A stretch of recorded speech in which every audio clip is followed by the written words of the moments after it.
This is Steve Downs, the voice of Master Chief, Sierra 117, and you're listening to Podcast Unlocked, the world's #1 Xbox podcast. Now, finish this fight. Master Chief, out.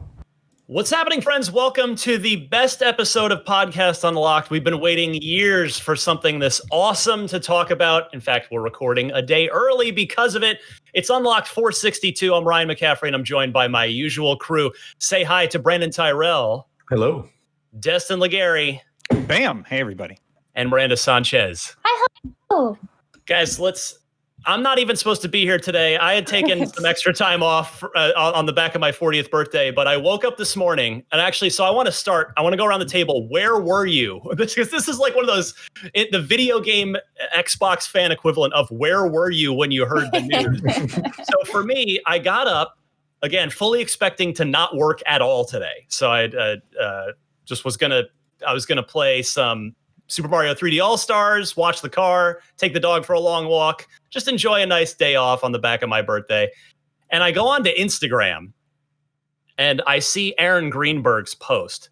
And it doesn't explicitly say in his Instagram post that they bought him.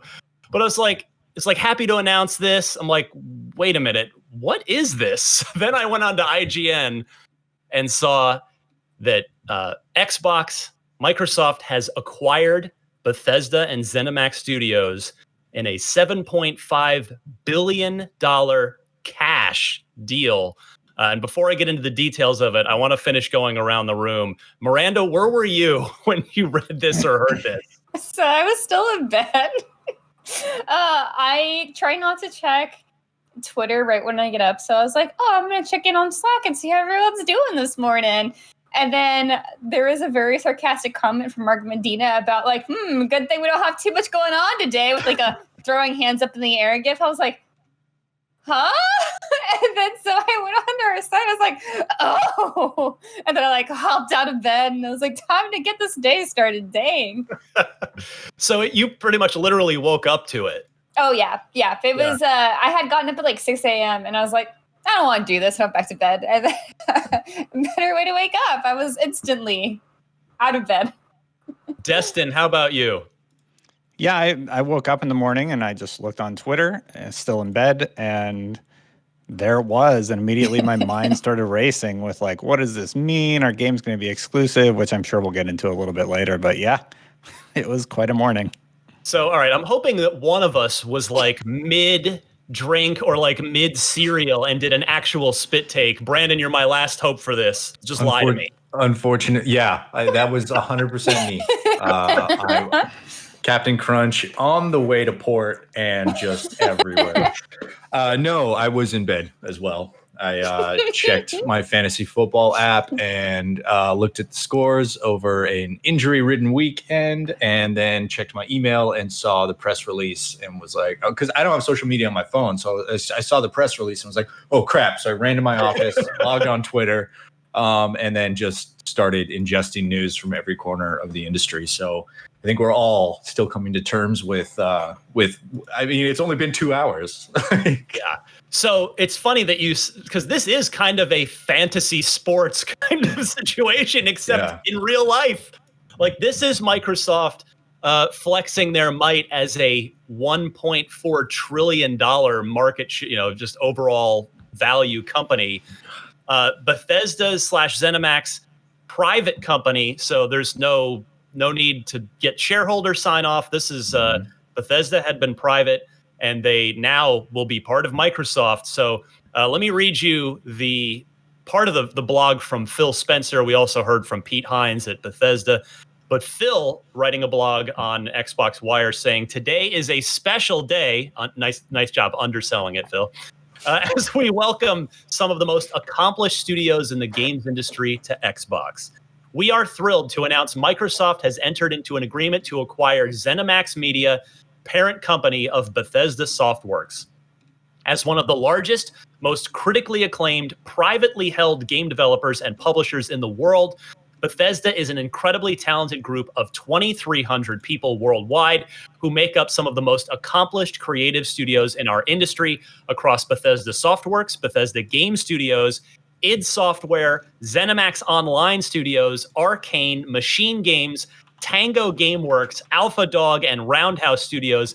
These are the teams responsible for franchises like The Elder Scrolls, Fallout, Wolfenstein, Doom, Dishonored, Prey, Quake, Starfield, and many more.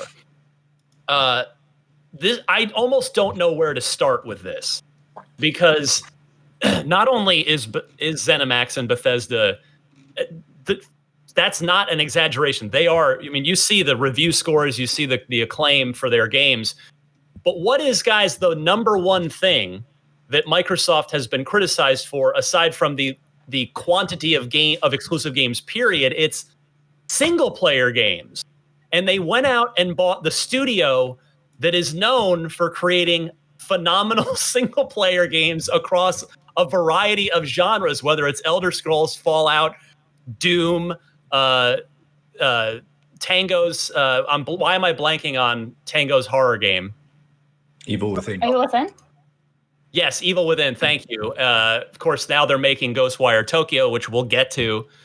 And then, you've got, of course, Machine Games that has done such a brilliant job of making these single-player reboots and reimaginings of Wolfenstein. I mean, and then Arkane with the Dishonored series, and now Deathloop, which, again, we'll get to that as well, because that comes with an asterisk. But, guys, do you think... Now, obviously, these things don't come together overnight, but I wonder, I have to wonder, did this come about alongside the WB rumors, or perhaps do you guys think that maybe when WB came off the table, because word was now they're no longer for sale, that Microsoft pivoted and started looking for some way to spend the money burning a hole in their pocket? Destin, I'll go to you first here. I'm not sure. Sorry, could you ask the question again? Oh, yeah. No, I was just asking if you thought this was a pivot from after WB, the idea of the possibility of buying the WB Interactive Studios came off the table, or if they might have just had multiple irons in the fire. Yeah, I think they were definitely reaching out, talking to various publishers. And that thought did cross my mind because the whole WB thing was just in the news recently. Yeah.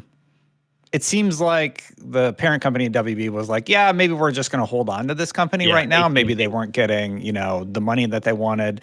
But imagine a world where they had gotten both at the same time. That would have been pretty huge. But this get is big. I don't think it had anything to do with that particular thing. Maybe there was a world where they would have announced getting both and one fell through. But this is still a huge get. Yeah. Brandon Tyrell, what do you think of this sort of? No, I think this is, it's silly to consider this sort of an acquisition of this level to be sort of like fast follow or a pivot. Like, this was obviously, if not in the works for a long time, which it probably was, but if it wasn't in the works for a long time, it was certainly something that had been discussed at length, right? So I don't think this was reactionary to Warner's no longer on the table. We need a big, we need a big get, a feather in our hat. I think it probably certainly lended credence to the idea that they could buy Bethesda, by how seriously, if reports are to be believed, how seriously they were considering Warner Brothers. But $7.5 billion is not something that you just drop in 2 months, right? When your plan A falls through. So certainly something for a long time, and I'm sure we'll get into it a little bit later. But Bethesda has been, I don't know if they ever would have been in a position to sell before where they are kind of right now. The last few years haven't been particularly kind to them, as far as game franchises go. So I think now is sort of like the earliest it probably could have happened if you'd ask me, sort of the climate of the deal. Miranda, let me just float this by you and get your reaction. The Elder Scrolls 6 might now be an Xbox console exclusive. I think for me, the biggest thing is that I know it's going to be on Game Pass. When I saw this news, my biggest thing was just like Game Pass, because it just gets so much more value. I wonder if they will make it a console exclusive. I feel like because development's like it was so far out that this is probably the best possibility for one of their bigger titles that we know about to be a console exclusive.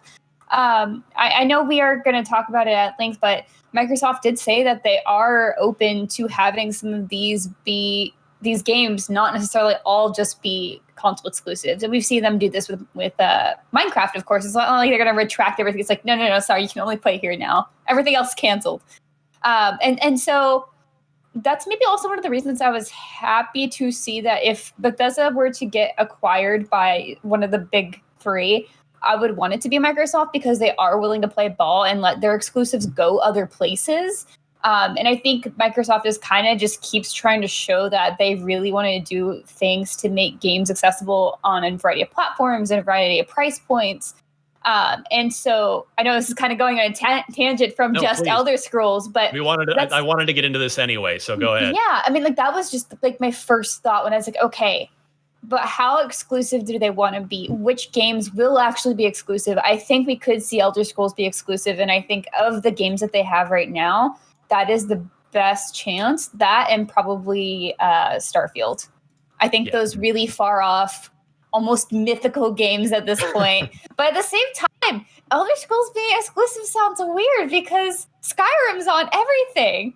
It's a game that you can play on Alexa. Like right. You can have like that little choose your own adventure sort of thing. So having the idea of it being essentially boiled down to probably just being PC and the Xbox consoles is a very strange idea.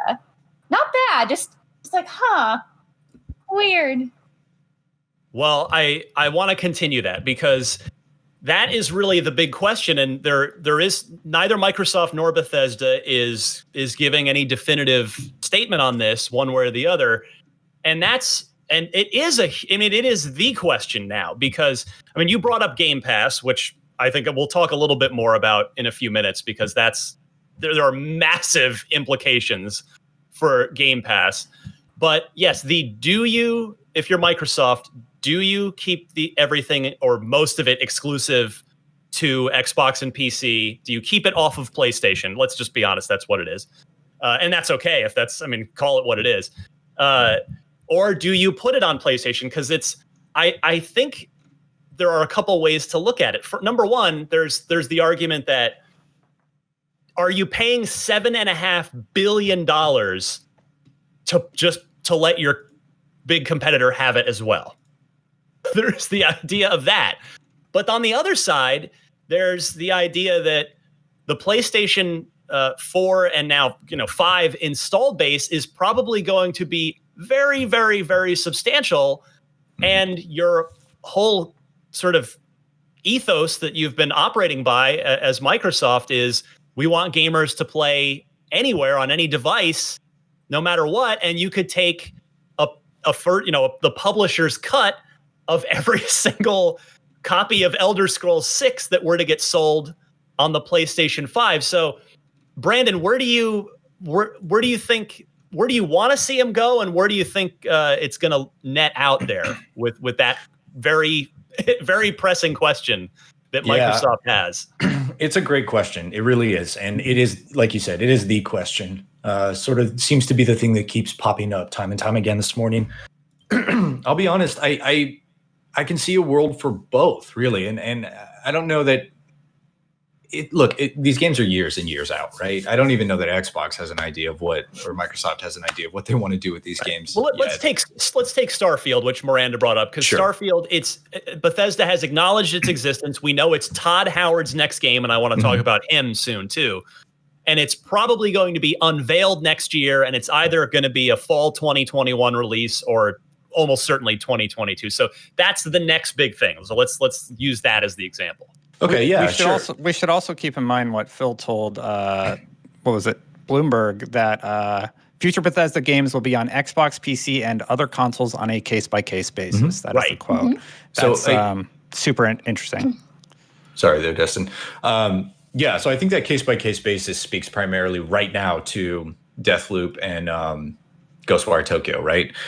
Moving forward, I could definitely see Microsoft leaning into games like Starfield and the Elder Scrolls as like a mid-generation revamp. Another reason to get into, Microsoft's walled garden, right? Like they've been criticized for a long time about not having big narrative-driven single-player games. I don't necessarily think locking those to the Xbox or the PC is the way to go about it. Microsoft's a software company, in addition to a hardware company, but making games, licensing games, publishing games, distributing games. We know that they took the Minecraft approach, which is unique in and of itself, right? Because it's sort of a platform on its own. Right. Minecraft already existed is a big difference. Correct. Yeah. And it sort of lends credence to that fact, that mind frame, by, Phil saying they're going to honor the exclusivity deals on the existing deals that have already been set up with Bethesda. So moving into Starfield, I could see them, absolutely, it's going to hit Game Pass day one. So there could be an approach of, look, if you're in our ecosystem, you get Starfield, as long as you're a Game Pass subscriber. If you're not, and you prefer to play it on another platform, that's fine. But then you're dealing with the price of next gen games. So there's already there's a silver lining to being, it's sort of, let me put it this way. It's a way for them to have their cake and eat it too. If you're in Microsoft's ecosystem, you're already getting the benefits of, Bethesda games when they launch, that far down. Let's talk Starfield and Elder Scrolls. If you're not, Microsoft's getting a publisher cut of every game sold on that platform. And if you pay $7.5 billion for a company and all of its IP, you need to recoup that money somehow. Otherwise, what's the point? So I don't envision them maintaining exclusivity just to Xbox consoles and the PC, right? I don't think that's the game plan. I don't think that's fiscally responsible, let's say it, financially responsible. To the same degree of I don't really see exclusives maintaining a single platform anymore. We've been talking about it for years. They're getting more expensive. They're getting harder to make. And so when you lock it down, there's a reason you can play Horizon and Death Stranding on PC now. There's a reason you can play Sea of Thieves and all of Microsoft's first-party games on PC.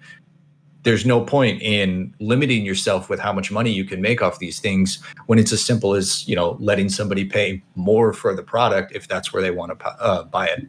Well, I'll go to Destin here because this really is an interesting question of the idea. Microsoft wants you in their ecosystem.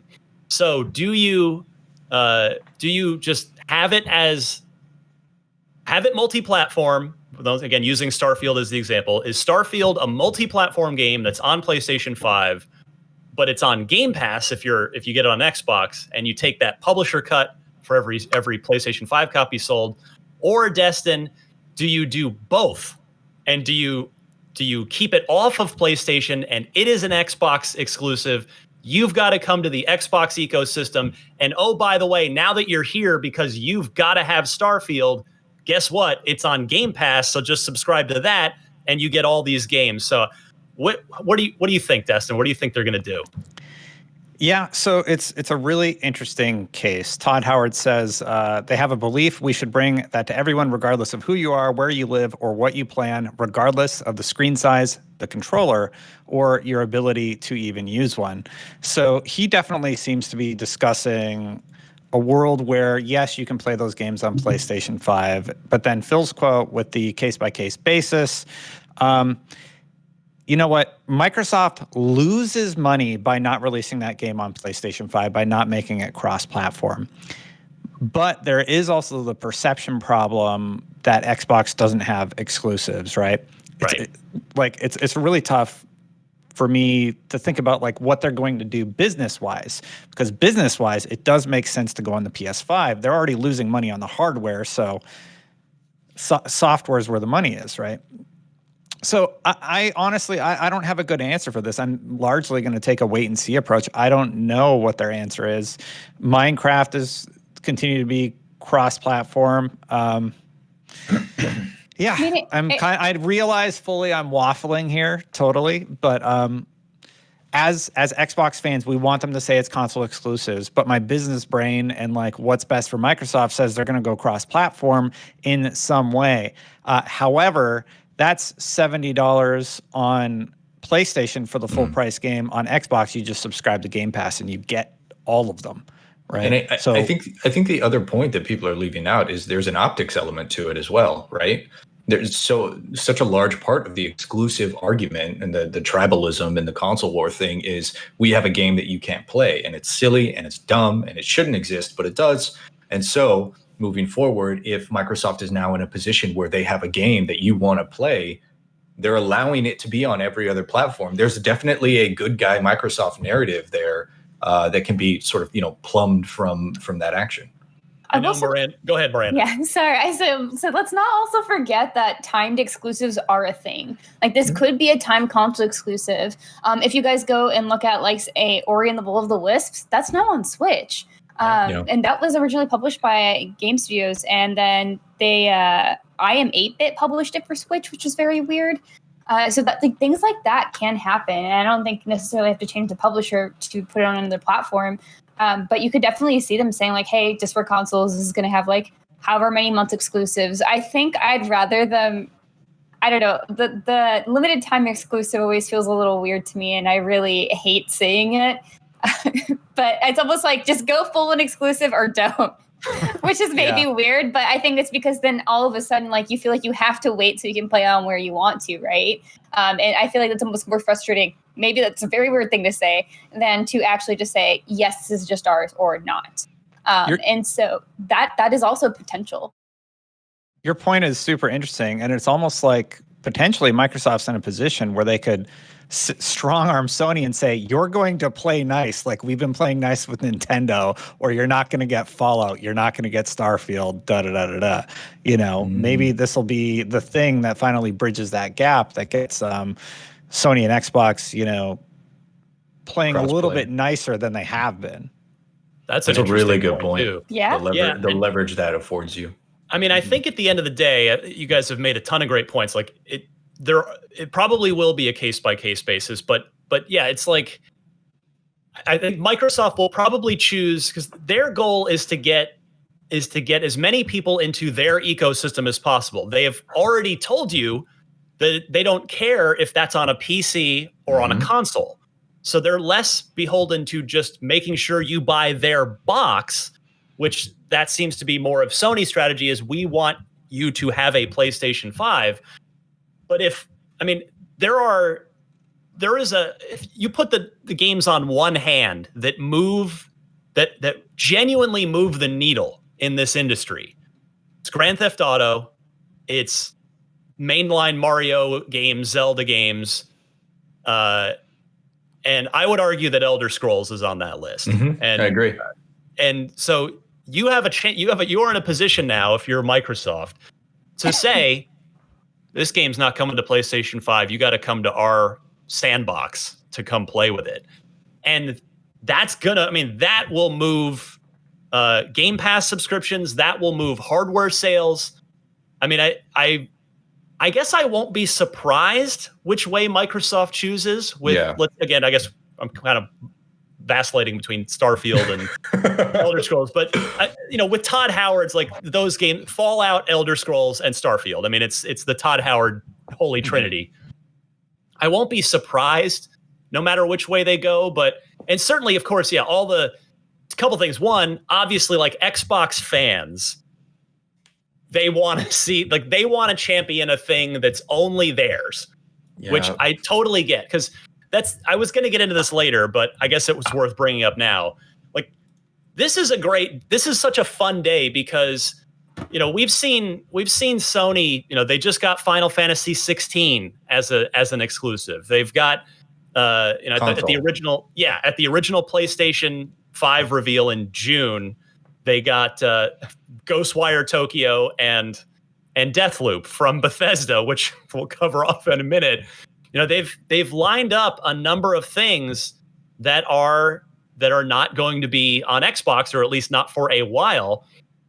And Xbox fans, like, I mean, I've said it on this show. We've said it. It's like, where is Microsoft going to bat for its players? And this is that. So I'm not wearing a hat today, but this is me tipping my cap to Microsoft.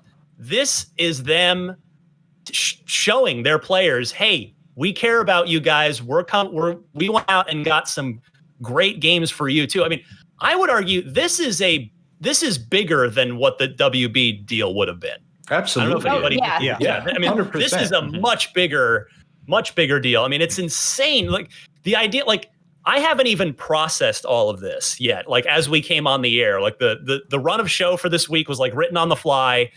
Like I said, I wasn't expecting to work today, and it's like it's pieces of it have hit me as I've just sort of processed it more as this morning has gone on. Like Doom. Microsoft owns Doom now, which is one of my favorite franchises. Microsoft owns id Software. Microsoft owns James Duggan. Hi, James. You're a Microsoft employee now, buddy. Former IGN video producer. He said, "Let me know when you want me to come on Unlocked." He might want to clear it with PR first, but we'd love to have him on. Also, Microsoft owns they own Obsidian and Bethesda. Fallout New Vegas 2 team up. What? Let's go. Like plus In Exile, by the way. Microsoft is now inarguably the Xbox and the Xbox ecosystem. It is the home for Western RPGs. Mm-hmm. There is no question. I mean, yes, you've got CD Projekt Red out there doing top shelf, industry leading Western RPGs that are multi-platform. And Sony's got Final Fantasy 16, but look at what Microsoft has in the Western RPG department. Elder Scrolls, Fallout, Starfield, they have Fable, they have Avowed, they have Wasteland, whatever In Exile's next generation Unreal Engine 5 RPG is going to be. The Western RPG, like if you are a role-playing game fan, you've got to be in the Xbox ecosystem. There's like it's that genre particularly is on total lockdown now on the Xbox, which is just wild. Now I guess we'll cover off on this now real quick. Miranda, the Ghostwire Tokyo and Deathloop situations. Talk about how weird that is for a second.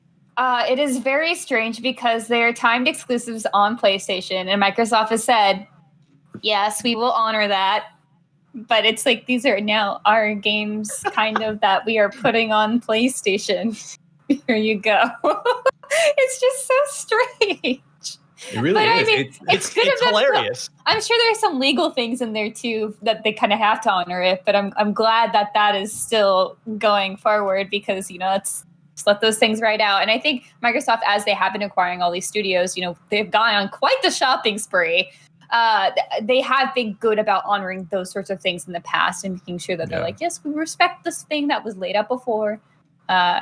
Everything else is coming though. Yeah, this is no different than the Outer Worlds deal, right? Like exactly. things that have already been lined up, you honor those, you let them go. Psychonauts 2 as well will be publishing on PlayStation. But Microsoft now, they're stable as I believe now 23 with Bethesda adding to it from 15 to 23 with today's acquisition. 8 more. Yeah. The transition is always going to be messy and all that. But what I find really funny is for a long time, it's been Microsoft makes games for the Xbox. Sony makes games for the PlayStation.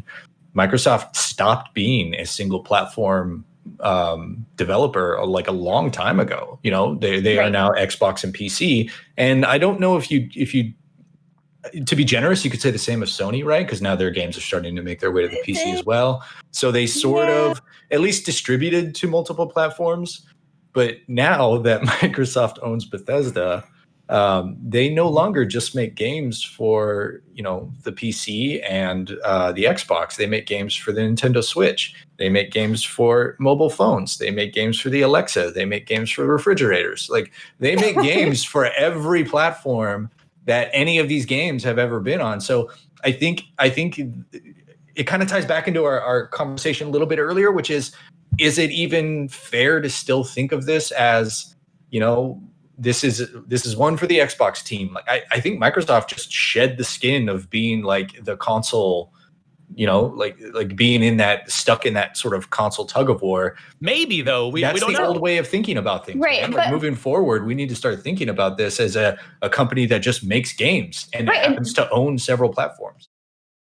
They've said that in the past too, that their competition isn't Sony. Like they don't see them necessarily as like their main competition. Like their main competition is Google and other bigger tech companies and Apple and Amazon. Yeah. Yes, exactly. Like they've said that before. And I think they're trying to really show that. It's like, okay, well, we're going to keep, building our ecosystem. We're going to try to play ball where we can.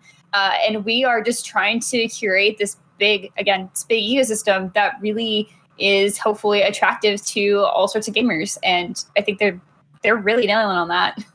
So it's interestingly, it's befitting of the weirdness, the unexpected, nobody saw it coming weirdness of the year 2020, that a real sentence is now Microsoft is publishing 2 timed console exclusives on PlayStation. Microsoft make games for PlayStation. 2020. But interestingly, Elder Scrolls has been a timed console exclusive for Xbox before. So the first console game that the first Elder Scrolls console game that Bethesda ever did, yes, Morrowind was on the original Xbox. It was not on the PlayStation 2. And then after that, a game that, absolutely was one of the catalysts for the 360 getting off to the incredible 100%. Head start that it did while the PlayStation 3 hadn't released yet, and made the 360 a must-own platform. Oblivion came to the 360 in March of 2006, just 4 months after launch. It was in that launch window.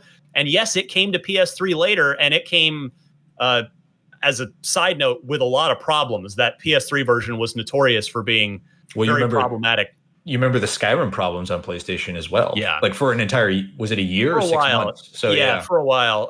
That's thankfully all been rectified. Now, they're now both x86 based consoles. So there's not like the cell isn't sort of throwing the curveball into things. But yeah, it's going to be really interesting to see what Microsoft does next up, as because Elder Scrolls is so far out, but what they do with Elder Scrolls 6.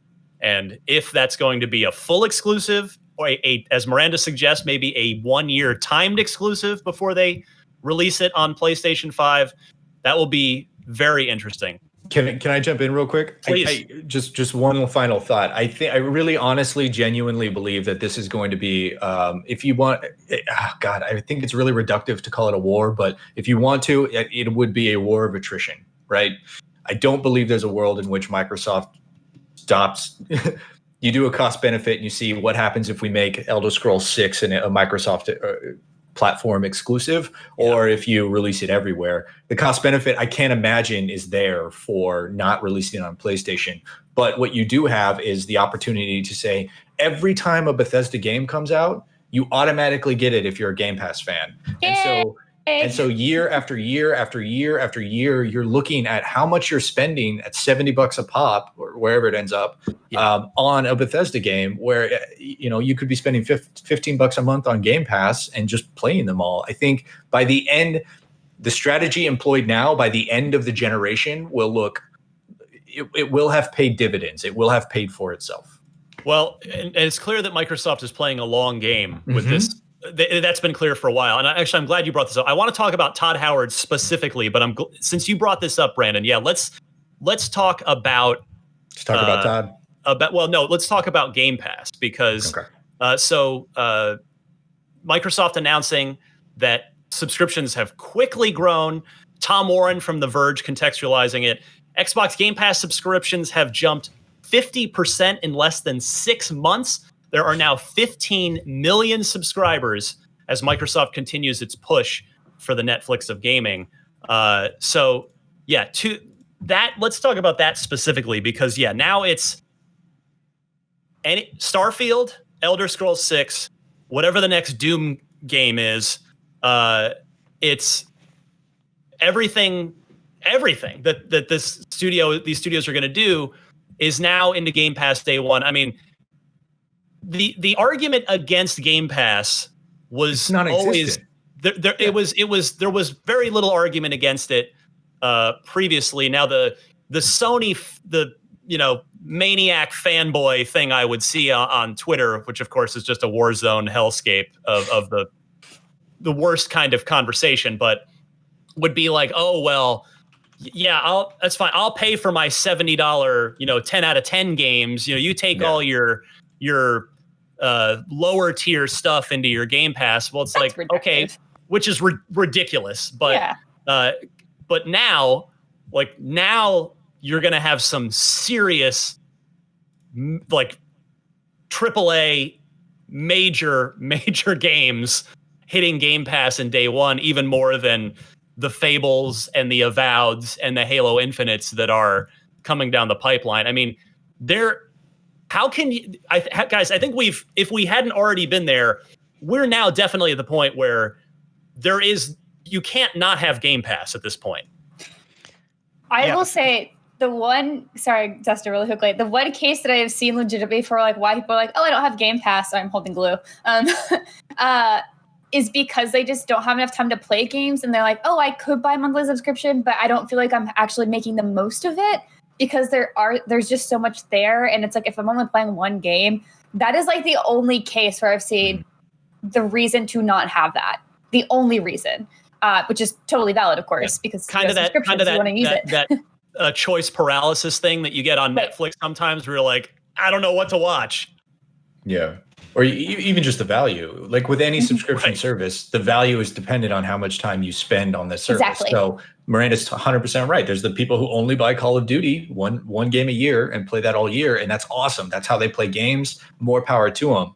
But to say that like Game Pass is a sub quality service, like you can't say that anymore. Like even if you thought that you were, my opinion is you were wrong if you said that earlier, but now there's just no denying. Like it is a service, it is a AAA service, and if you play games in any way other than only one or two a year, right? You buy COD and Madden.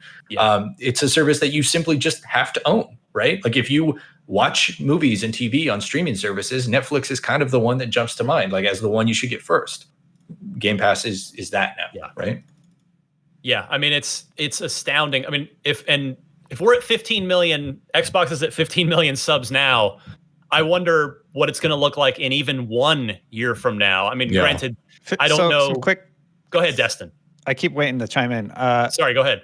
$9.99 times 15 million is 149,850, or 149,850,000. That means each year at 15 million subscribers, Xbox is making $1.8 billion on Game Pass. That is like on a $9.99 average monthly subscription fee price, right?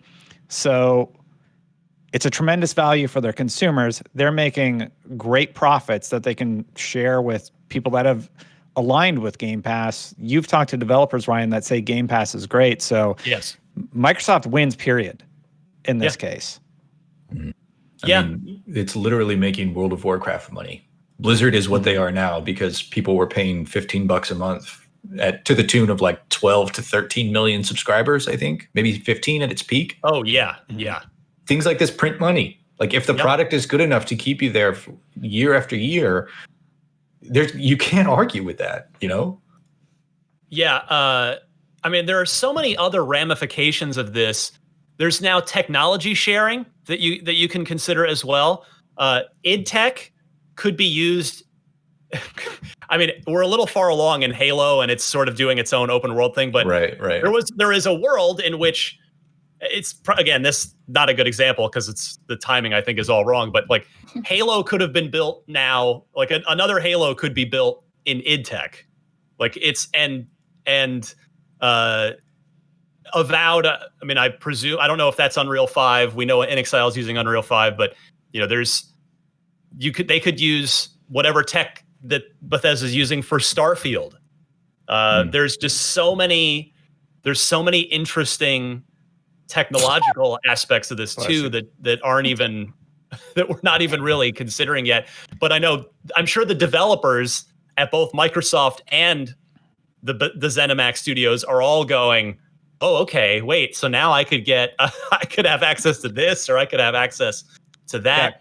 Because it's vice versa also, right? The flight sim tech that they use for their weather and visual systems, which is just astounding, can now be used in Starfield. It can be used in the next Elder Scrolls, which is just, it's truly awesome. Yes. Can't wait to fly to Skyrim. You know what I mean? Yeah. Book a flight. Let's go. Okay, so I want to talk about Todd Howard himself right now. And my first thought was, so obviously we are not privy to any of the financials of Bethesda. They're a private company, but Todd Howard, with nothing but the utmost respect to the 2,300 other people that work at Bethesda and work at ZeniMax, Todd Howard is arguably the single most valuable human asset at that company, because he is the main brain behind Fallout, Elder Scrolls, and now Starfield. And so my first thought, my only like worry thought when I started processing all this news was, oh crap, Todd's gonna just be rich and leave. And it made me think back to when BioWare was acquired by Elevation Partners. Oh gosh, that must have been 10, 15 years ago now. It was a while, which was before the EA acquisition. And that was a venture capitalist firm that acquired BioWare for huge money. And it was not a coincidence that it was basically exactly 5 years after that acquisition, both of the co-founders, Dr. Ray Musica and Dr. Greg Zeschuk, left BioWare and left the industry, and they are both retired. And Greg's in Texas making craft beer, and Ray plays a bunch of poker, and I still check in with him sometimes on Twitter. And it made me think of Todd, like, if Todd has any equity in that company, which as a 25-year employee who is so valuable to them, he was obviously already making a nice living, as well he should. He has earned that. But if Todd has any piece of that company in any way or any sort of equity, he is probably like desert island, screw you guys, I'm out of here kind of rich now. And I would have to think that in a deal like this, Microsoft has signed him specifically to a contract where he has to stick around for at least a certain number of time. And there may be even, it may even be structured where he'll get a big payout after 5 years if he's still there, and even bigger payout after 10 years. So I kind of wanted to just get your guys' take on that side of it. Do you guys think we're going to see Todd or any other sort of senior leadership that helps make Bethesda what it is leave after like 5? We should probably set our calendars for 5 years from now. Brandon, what do you make of that? I don't know. Like, maybe, like it's such a weird thing to think about. Like, I don't particularly enjoy commenting on people about, their reasons for leaving the industry or any of that stuff. Like with the Housers, right? So if he wants to leave, that's fine. I imagine that the purchase of Bethesda's parent company, right? Like, I imagine that whole acquisition came with talent, IP, and all that. And there's a certain expectation for that talent to remain part of the value of the product that you're purchasing for a while. So yeah, there may have been a clause, but maybe Todd has no interest in leaving. Maybe it's Starfield and then on to the next one. But yeah, I honestly, I have no idea. If he got a golden parachute, more power to him. He's been making games that I've been enjoying for decades, and he wears the hell out of a leather jacket. So, more happy for him if that's the case. Miranda, you worried about Todd or anybody else setting their watch and going into full senioritis mode until they can golden parachute out of there? I think I've been worried even prior to this, just because 25 years is a long time, y'all. And some people do have the opportunity to retire. And if that is the case, sometimes you would want to do that anyway. So I could see him being like, oh, yes, Starfield, we will let this out into the world, and then I'll fade into memory. Yeah, I don't know. Galadriel. But that's the thing, is like, okay. Anyway, that's the thing, right? Like, the idea is that you build up talent, then you let them take over, and I think that's hopefully what he's doing, is like mentoring talent that will kind of take on that RPG mantle. Or he could be like Miyamoto and just work forever. But Miyamoto is also big on building talent, though. Like, that is such a thing, right? Like, you can't just rely on one person to be the brains behind all of your hit games. Like, the idea is that you can rely on them to be guidance, but at some point you can't just let them be your company, because that's your risk, especially with someone who's been around for so long. Not necessarily saying that they will leave, but I mean, that's always in their right to leave and just say, I'm done. And you never know when that'll be. That's how you end up in a Kojima situation. Yeah, it's definitely like personal questions. You don't really know what life's going to throw you at an individual. You don't know how happy each of the senior leader management type people like Todd are. Like, if they're already happy there, why would they want to go? It would have to be something pretty enticing, but maybe he just loves the games that he works on and the games that he's making with that company, and he has no reason to go. We don't know like the internal politics at that company or any of that stuff, but I mean, man, he's been there so long. He has to be pretty happy. Maybe he's itching to do his own thing, but I just don't see it. Like, he's been there so long. If he was happy, I feel like he would have gone years ago, or if he was unhappy, yeah. So yeah. I think most of them are gonna stay, just based on what they've said publicly about the company, and we'll see. But it's definitely an individual case by case basis, just like with the console exclusives that Xbox will be getting over the next few years. And the nice part too is, and I'm sure a lot of the Bethesda and ZeniMax people are, the game industry is a small industry, and they probably all have friends at Microsoft in some capacity, where there's probably a lot of Slacks and text messages of ZeniMax Bethesda employees asking their Microsoft friends, so how is it over there? Because we have seen, like, true to Phil and Matt Booty, their modern ethos of taking a much more hands-off approach culturally to these companies. Like, they are not being assimilated into the Microsoft board collective, which you could make a fair argument was what happened 10, 15, 20 years ago. But now in the last few years here, all the studio acquisitions that Microsoft has made, you see it with Double Fine, you see it with Obsidian, you see it with Playground, all of them, that Microsoft is... it's really, and in fact, I think Matt Booty might have even said this in an interview with me, if I remember right. He said that Microsoft tries to take in their culture rather than the other way around, and making the studio take in the Microsoft culture. So expect Bethesda to be largely left alone to continue doing what they're doing. And it's just going to be, it's just going to be so much fun to see what comes out of this in the coming years. We know there are 2 PlayStation 5 timed exclusives coming in 2021 next year, but beyond that, like, it's and it's all going to be kind of fair game.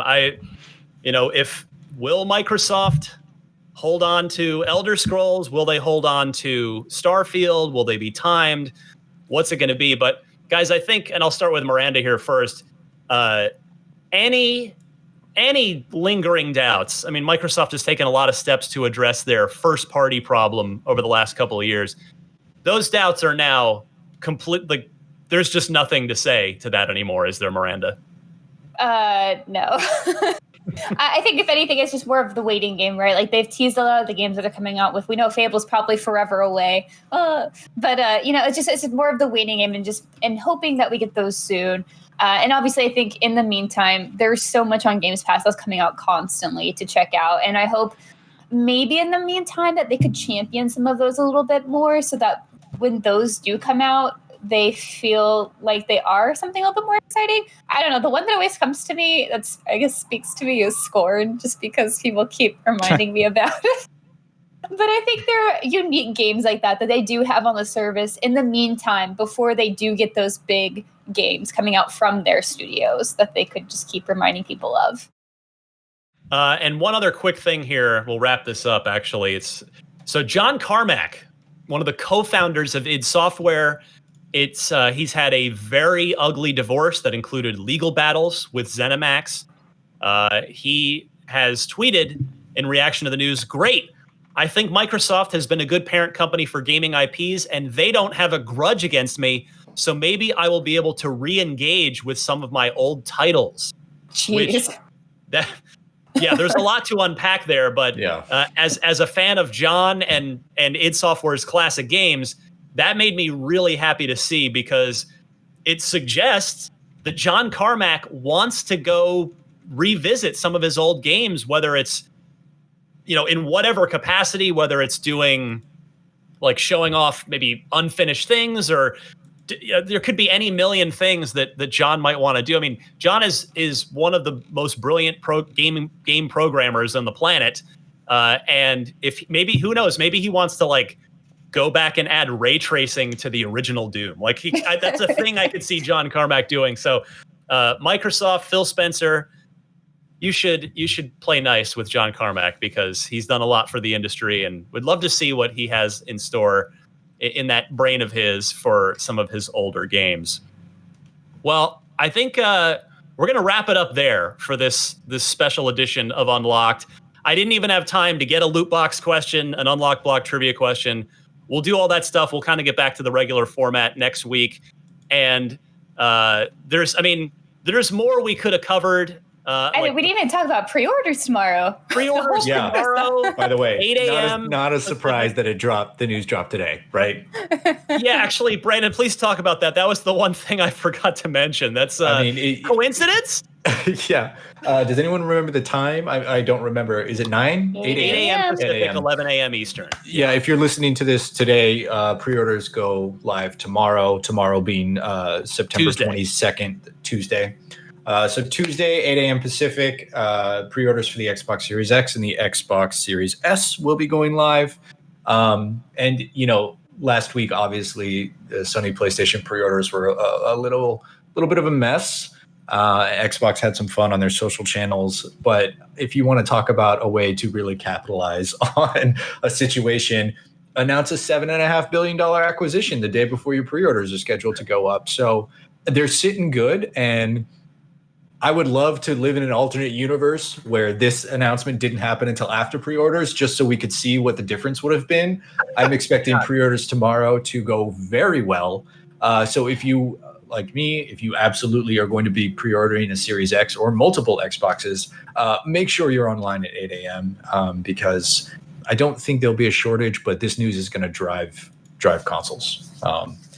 It's just an exciting time. It's an exciting time to be buying a next-gen console. We don't know what the stock is going to be. How many? We don't know if they have as many Series X's as Sony has PS5s. They may have more. They might have less.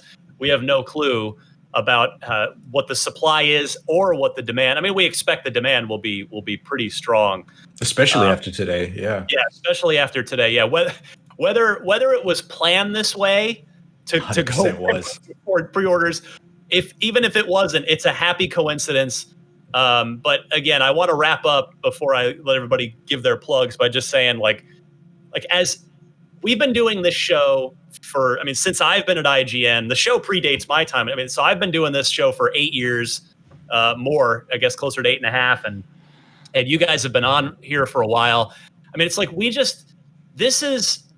have wanted a megaton thing. And yes, I've used that word knowing full well the Fallout pun involved, but it's couldn't be more apt. Like there are not many megaton things that happen in this industry. Like on this level, there was Activision merging with Blizzard. Like that was a juggernaut. But this is right there. Like this is for Xbox fans have had to watch PlayStation get exclusive after exclusive, timed or otherwise, and this is just like Xbox fans, like this is your day to just say yes. Xbox is looking out for us, opening the wallet, going to bat for its customers, and this is just a fun day. Like this is one of the most. I came into work today. I wasn't even supposed to be here today. To quote Clerk. This morning, I just texted Ryan. That was literally that was a verbatim quote. You're not even exaggerating, but yeah, just enjoy the day. Like this is just such a fun. This is why we do this kind of stuff, to just celebrate these like big fun. Like this is a hobby. This is an enthusiast hobby where we all love this stuff. You know, we're no matter which platform you're playing on, like it's fun when the joy and the business side of the industries kind of collide and create these, you know, just fun megaton moments for Xbox gamers in this case to celebrate. So just great stuff. Congrats to Microsoft and to everybody at Bethesda and ZeniMax. It's just cool to see that it's and yeah, as we talked about, like if Sony had bought ZeniMax, there'd be no question Xbox would never see these games again. Mm-hmm. Like, right? I don't know if anybody wants to disagree with that. I know we're running out of time and you want to wrap it up, but there's so many points, and I feel like I don't know if we touched them all. I think you really do when it comes to the multi-plat situation and where these games are going. You have to look at like what they move, right? Like Dishonored 2 was 2.5 million units, right? Skyrim was 30 right. Like 12-to-1 sales. Yeah. So I do think there's a possibility that we see a game like Skyrim that is projected to sell tens of millions of units go to competing platforms, right. Whereas smaller things like Dishonored 3 or the next Doom, I think Doom sells well, but it doesn't sell Skyrim well. Like maybe those come in house as exclusive. So I don't know if Sony would have followed the same plan. I don't really care. Microsoft has showed that they're not really thinking about the old way this industry has operated in the past, and they're moving in new directions. And I'm here for it. I'm on board. Yeah, so. And that's the thing. Even if some or many or even just a couple of these of the games do end up on PlayStation 5, to Miranda's point, all of you guys brought it up earlier on the show. They're all going to be part of your Game Pass subscription on day one. So it's like you've got a great reason to be in the Xbox ecosystem, and it's just like it's insane how. There are not a lot of things that Microsoft could have done to move the needle in one go, but this is that. This is a absolute game-changing acquisition. I can't wait to see how it plays out with Starfield in the next couple of years first, and as the sort of the next major title, and then I would imagine the next Doom game will kind of come after that, and Elder Scrolls down the way. Doom External. There you go. Just we're going circa 2000 with X-Ternal. Yeah, lowercase e, capital X, intercapped all the way. Please stop. All right. Oh, man. Don't give them ideas. It's too late. It's out there. They can have it. It's free. I don't even want royalties. Yeah, I mean, James Duggan just heard it, and he's bringing it to Hugo Martin right now. It's too late. And believe me, I've talked to Hugo enough. Hugo would do it. Yeah. He would appreciate something like that. So you're welcome, and we're sorry all at once. But this is so much fun. There could be a lot more to talk about this next week as more details kind of emerge here. And then we got to talk about PlayStation 5 pricing and how much it was or wasn't a reaction to Microsoft's pricing, because I know there was some, the digital PS5 may have certainly surprised me. So we'll get to all that next week. In the meantime, Destin, where can we find you? What are you working on? What do you want people to see? Yeah, just keep following me on Twitter. I'm working on a lot of behind the scenes stuff these days with I'm hiring some freelancers for a project that Rand and I are sort of tag teaming. And so just follow me on Twitter. Done. Miranda? You can follow me on Twitter and everywhere else at Havagros, and that's Havag with a K. Tonight, I think the one thing I did really want to push on the side project, I'm finishing Alan Wake tonight, episode 6. I'm really excited. I can't wait to hear what you think of it. Yeah, I'll message you my thoughts. And aside from that, for work stuff, just also a lot of behind the scenes things, really getting our guides all cleaned up, all of our next gen guides. So please check those out if you ever have any questions or want to see some nifty comparison charts. We've got those for you. Brilliant. Brandon Tyrell. Hey, you can find me on Twitter, just my name, at Brandon Tyrell.